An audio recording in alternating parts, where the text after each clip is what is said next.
Hi అండి, ఈరోజు వచ్చేసి మటన్ కీమా కర్రీ ఎలా చేసుకోవాలో చూపించేస్తాను. చాలా ఈజీగా కుక్కర్లో చాలా టేస్టీగా ఉంటుంది ఈ కర్రీ కూడా.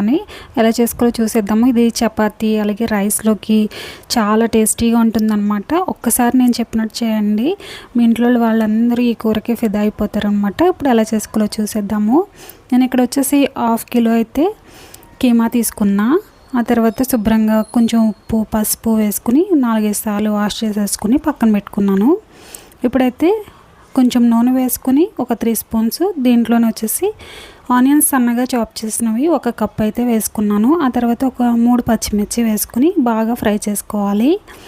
ఇవి దీంట్లోనే కొంచెం పసుపు 1 స్పూన్ పసుపు వేసుకుని ఒకసారి బాగా కలుపుకొని వేయించుకోండి. ఈ విధంగా వేసుకోవడం వల్ల ఉప్పు కొంచెం పసుపు వేసుకోవడం వల్ల మనకి త్వరగా ఉల్లిపాయ ముక్కలు అనేవి మగ్గిపోతాయి.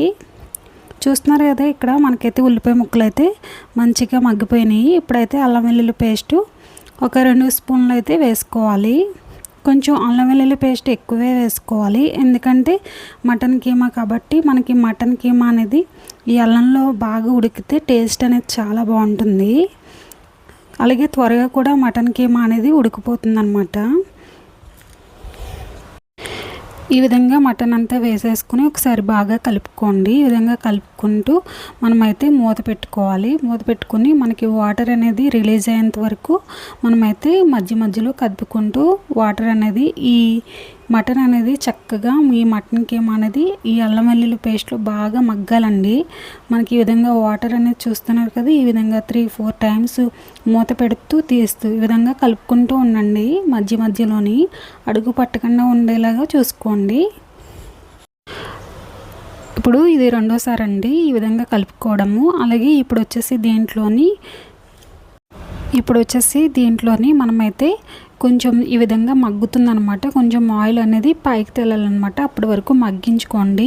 ఈ విధంగా ఆయిల్ పైకి తేలిన తర్వాత మనకి మటన్ అనేది చక్కగా మగ్గిపోయినట్టు లెక్క అనమాట. ఇప్పుడైతే దీంట్లోని 1 స్పూన్ వచ్చేసి ధనియాల పొడి, 1/2 టేబుల్ స్పూన్ వచ్చేసి జీలకర్ర, 3 స్పూన్స్ వచ్చేసి కారము వేసుకోవాలి. మీరు కొంచెం కారం తక్కువ తింటారనుకుంటే 2 స్పూన్స్ వేసుకుంటే సరిపోతుందండి. ఈ విధంగా మనమైతే బాగా కలుపుకోవాలి మొత్తం మటన్ అంతాని.